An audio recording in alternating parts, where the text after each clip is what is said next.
El Poder de los Pares es un podcast que busca reflexionar y pensar juntos acerca de cómo los grupos en diferentes ámbitos funcionan positiva o negativamente, colaboran, se potencian y logran llevar al máximo a cada uno de sus integrantes. Hablaremos de grupos en la educación, la salud, el deporte, la ciencia, la política, entre otros tantos. Creo y soy un convencido que todo comienza por un grupo. Te invito a sumarte a la conversación y pensar juntos en el poder de los pares. Presenta Vistage Uruguay, la organización mundial líder de CEOs donde tus pares te ayudan a tomar mejores decisiones. Presenta El Poder de los Pares. Vistage, todo empieza por un grupo. Informate más en www.vistage.com.uy.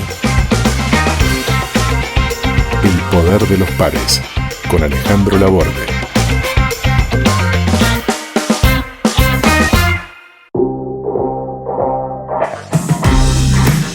Joaquín Silva es licenciado en Psicología, especialista en el tratamiento de las adicciones e hizo una maestría en Psicoterapia de Adulto, Pareja y Familia en la Universidad Católica del Uruguay. Se desempeñó como psicólogo y educador en el Centro de Rehabilitaciones de Adicciones, Proyecto Renacer. Es profesor de la materia Introducción al Consumo Problemático de Sustancias Psicoactivas desde el año 2020. Además, desde el año 2018 trabaja como psicólogo en las divisiones formativas del Club Nacional de Fútbol y con el plantel profesional de la Unión de Rugby del Uruguay. Hoy hablamos con Joaquín Silva sobre el poder de los pares en las adicciones.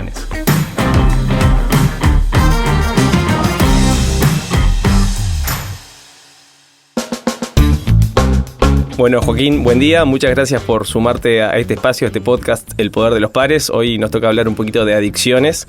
Y para arrancar me gustaría que nos contaras un poquito quién sos, qué haces, a qué te dedicas. Bueno, Ale, muchas gracias por invitarme.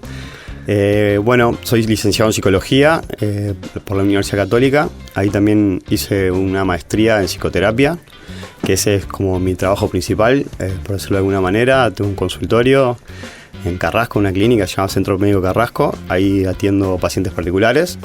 Y en ese recorrido trabajé durante casi 6 años en una clínica de rehabilitación de adicciones. Y también en ese momento estudié una especialidad que se llama un currículum universal de tratamiento de las adicciones, y más o menos eso es un poco el marco teórico que utilizo para el trabajo individual también con adicciones. Y los últimos años también estoy tirando un poco por mi fanatismo para el deporte y empecé a trabajar hace 1 año y medio en Nacional, en las inferiores de Nacional. Y también actualmente estoy trabajando en la Unión de Rugby del Uruguay, con el equipo profesional de la Unión de Rugby. Así que bueno, eso es un poco lo que estoy haciendo en este momento. Así que mucha experiencia en vida de grupos. Bastante, sí, la verdad que sí. Genial. Pensemos en la persona media que está escuchando el podcast. Si tuvieras que definir qué es una adicción, ¿qué sería? ¿Cómo sería fácil de explicarlo, digamos? Una adicción para mí es un vínculo patológico, un vínculo enfermo con una sustancia o con una conducta, ¿no? Siempre estamos pensando en las adicciones a las drogas, a las drogas psicoactivas, como puede ser alcohol, marihuana, tabaco, etc. También sabemos hoy en día que hay adicciones al juego, puede ser a distintas actividades que lo que generan es un vínculo patológico, un vínculo repetitivo, un vínculo que implica una pérdida de control, un vínculo donde ese objeto, en este caso de la sustancia psicoactiva, pasa a ser central en la vida de la persona, ¿no? Como que durante todos los días, durante muchos días de su semana, la sustancia está metida dentro de su vida cotidiana y empieza a generar, obviamente, un montón de problemas, no solo a nivel individual, sino a nivel social, a nivel laboral, a nivel familiar. Para mí es un poco eso, ¿no? Un vínculo enfermo con una sustancia, en este caso una droga, por ejemplo. Y dijiste sustancia, uno asocia directamente drogas, alcohol. Hablaste por ahí por arriba del juego también como otra adicción. ¿Personas, por ejemplo, también podrían entrar dentro de adicciones? Hay algunos estudios y hay personas que se dedican a las dependencias afectivas, ¿ah? Muchas veces en la consulta individual hay algunos vínculos que se pueden volver, por decirlo de alguna manera, adictivos. Comparten algunos mecanismos de acción y comparten algunas formas de poder trabajarlos. Habría que ver después si es igual o no. Creo que después cada una de las distintas adicciones tiene sus características específicas. tanto para entenderlas como para tratarlas, ¿no? En mi caso me he dedicado mucho más a trabajar con drogas psicoactivas que con otro tipo de adicciones. Bien, y el ingreso a la adicción, el ingreso o la digamos, el primer contacto con la sustancia, si tuvieras que definirlo, ¿cómo se da? ¿Es bien aleatorio? ¿Corresponde a alguna conducta particular? ¿Hay algunos patrones que se repiten y que podríamos catalogarlos o separarlos para entender un poquito mejor el ingreso a esa relación con las sustancias? El ingreso por lo general se da en la adolescencia, ¿tá? En Uruguay los números marcan que entre los 14 y los 18 años, para hablar en general de las drogas más comunes como son el tabaco, el alcohol y la marihuana, la edad de inicio de consumo está en el entorno de los 14, 15 años, menos, eso ha ido bajando. Y ahí hay distintas explicaciones. La primera es que en la adolescencia, y ya hablando de grupos, es muy importante para el adolescente formar parte de un grupo. El grupo de pares, el grupo de pertenencia es fundamental, identificarse con un grupo, y los adolescentes están muy desprotegidos muchas veces, no se sienten entendidos por los adultos, muchas veces no logran encontrar en los lugares donde se desenvuelven un grupo que los contenga o del cual formar parte, y muchas veces ahí, si se da el contacto con la sustancia, puede empezar a generarse un vínculo patológico. Es muy importante entender que los chicos necesitan formar parte de un grupo, y en ese grupo, si el factor común es el consumo, va a haber una experimentación, y si la persona logra encontrar ahí, además de el consumo, un montón de otras cosas, de sentirse querido, de sentirse parte de un grupo, etcétera, eso, por ejemplo, podría favorecer el desarrollo de un consumo patológico. El consumo es experimental siempre en la adolescencia, ¿no? Nadie va a consumir buscando permanecer o buscando un efecto en particular, ¿no? Por eso creemos, y hoy en día en el mundo se cree que es mucho más importante el trabajo en prevención con las adicciones que el trabajo que hacemos después en los tratamientos, que es mucho menos efectivo muchas veces de lo que queremos. Y también hay un cambio de lógica bastante importante en cuanto a la prevención del consumo de sustancias, de pasar de un modelo que fue prohibitivo, digamos que desde los años 50 del siglo pasado hasta hace 15, 20 años el consumo de sustancias estaba prohibido. Entonces era una actividad ilegal de la que no se podía hablar. Una especie de ley seca, digamos. Sí, como que no se podía hablar. No sé, hace 20 años para consumir drogas te tenías que esconder. Si te veía la policía te llevaban a la comisaría. No podías hablarlo de eso en el colegio, no podías hablarlo en la escuela, en el liceo, con tus padres. Inclusive se pensaba que los talleres de prevención no podías hablar de consumo porque hasta estabas incitando a los chicos a consumir, ¿no? Como decir, no hables del tema porque les va a venir ganas de hacerlo.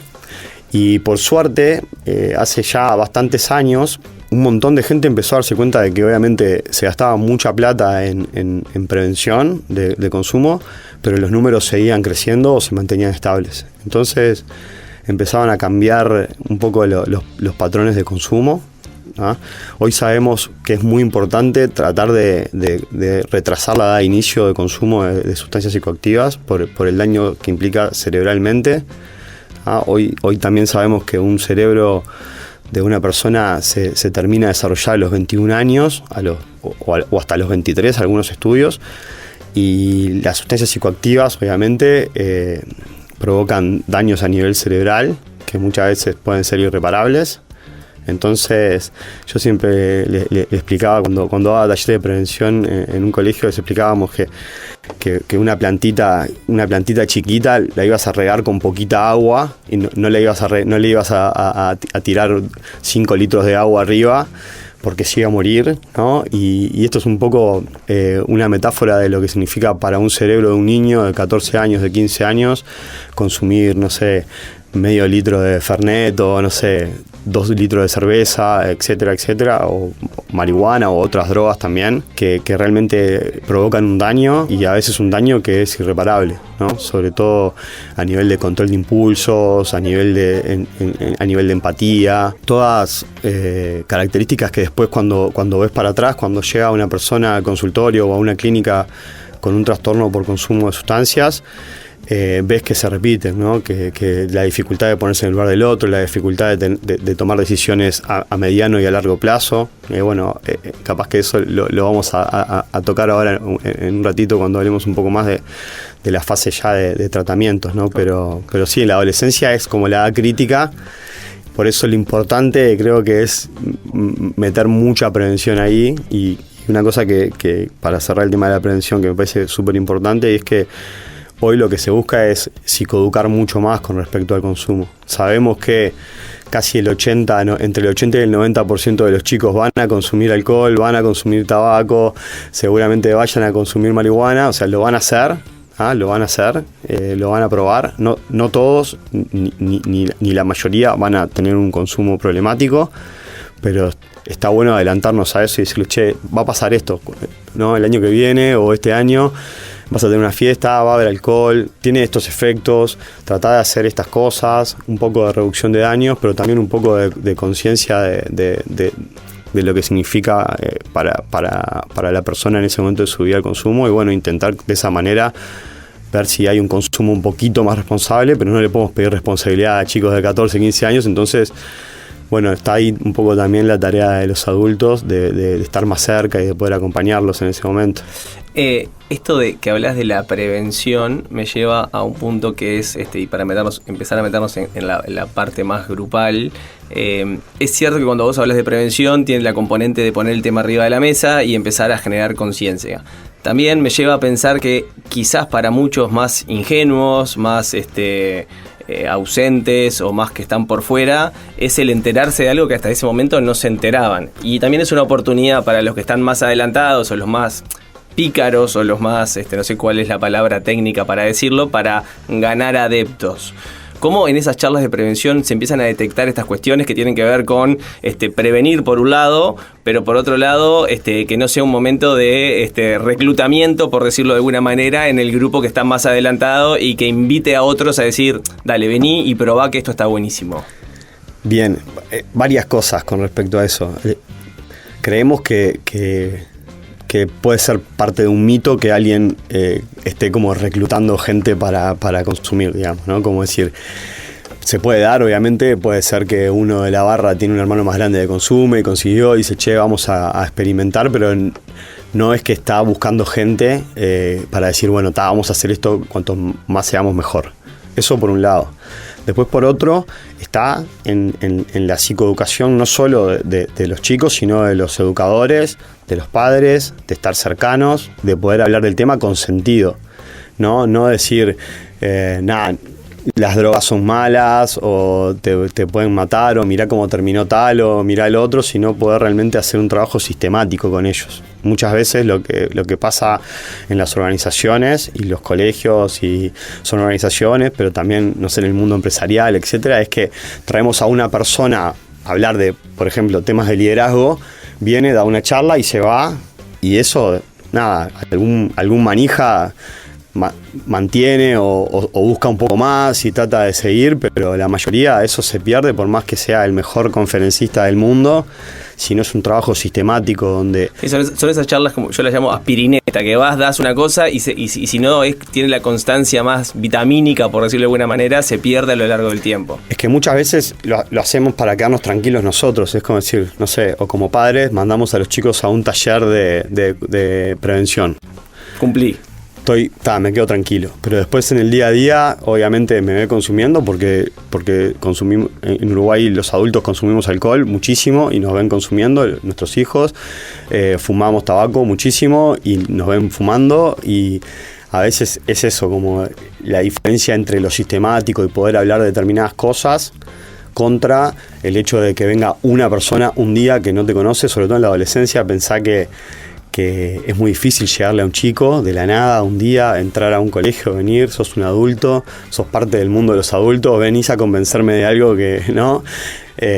Y es difícil a veces lograr la intimidad o lograr el vínculo, por eso creo que es un trabajo mucho más de los educadores que están día a día, profesores, adscriptos, no sé, los coordinadores, profesores de educación física, que los ven todos los días con el apoyo y la supervisión y de un trabajo sistemático de prevención, que nada, una vez al año venga alguien a hablarme de adicciones o educación sexual o no sé, lo que sea que en ese momento se me ocurra a mí que es bueno para ellos. Desde la ignorancia también, y por eso estás acá como iluminador de los temas, a veces uno tiende a pensar que el acceso a las sustancias y la relación con la sustancia es un acto mucho más individual, solitario, que nos va alienando de alguna manera. Por otro lado está esa connotación del grupo, que es el que se consume en grupo, se trafica, y estoy haciendo comillas, no se ve al aire, pero estoy haciendo comillas, en grupo, o son los grupos que comercializan o que socializan ese tipo de sustancias. ¿Cómo se da esa tensión entre lo individual y lo grupal, sobre todo en el momento de empezar a...? Yo creo que un poco era lo que hablábamos antes. El inicio es grupal, es muy raro, sería algo muy particular a atender, obviamente, pero que un chico de 14, 15 o 16 años tenga un consumo solitario, ¿no? Habría que hacer doble clic ahí y ver qué complejidades está pasando, etcétera. De vuelta, la primera línea de atención en la adolescencia son las escuelas, son los centros educativos, por eso ahí hay que trabajar mucho y lo hacen. Conozco, he trabajado y sé que lo hacen, que muchas veces se dan cuenta que una persona está muy sola, ¿no?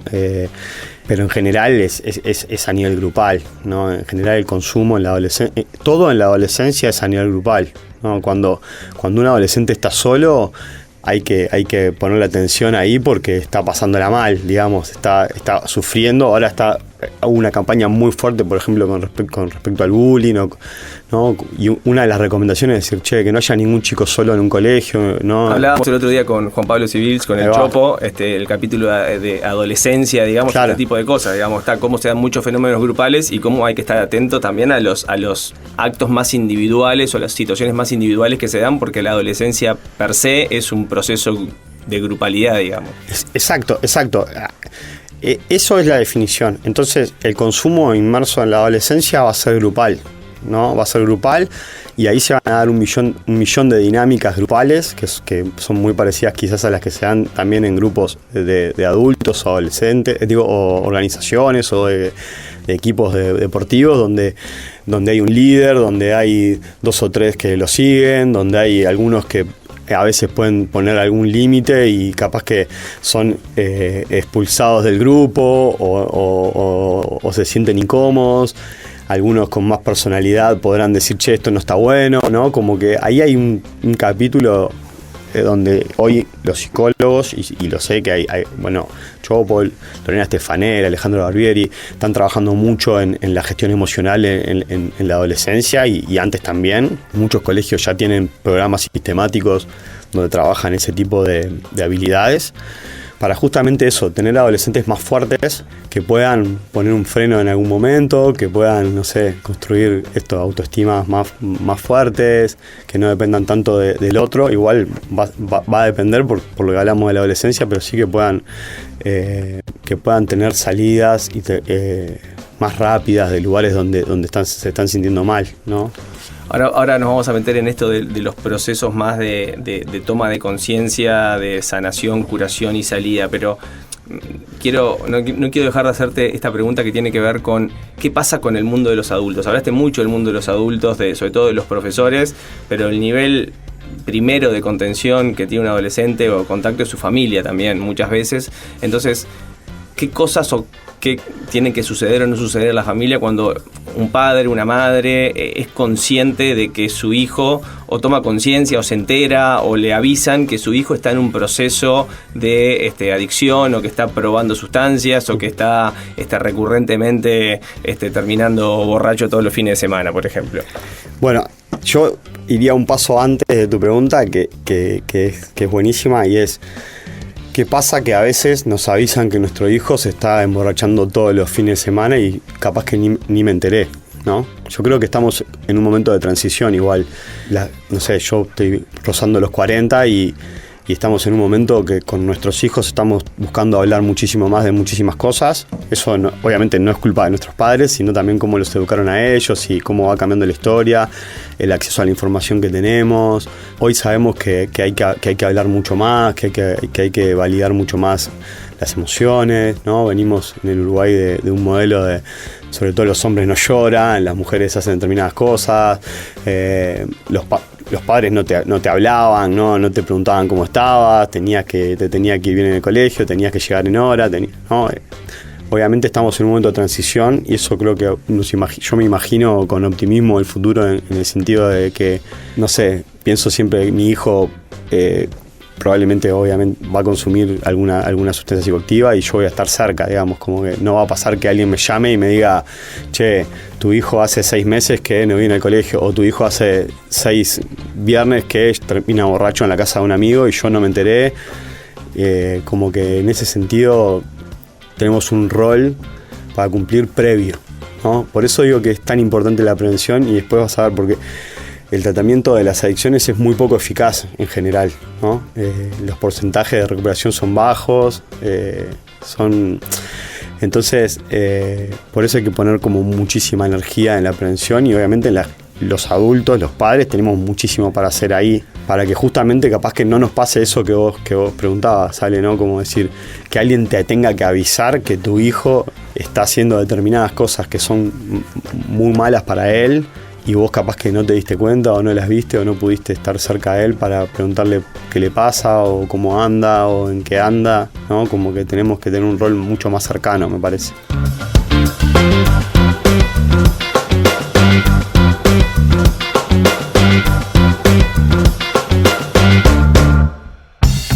Hasta acá hablamos sobre lo que es una adicción, la importancia de la prevención, cómo es el acceso al mundo de las adicciones y la importancia del protagonismo del mundo adulto. Te propongo hacer una breve pausa para encarar la segunda parte, en la que hablamos de la importancia de los grupos de pares para la salida de las adicciones, cómo se dan las entradas y las salidas en esos grupos y el rol que tienen los articuladores de estos grupos tan especiales y nuestro rol de protagonistas y no de espectadores en esta temática.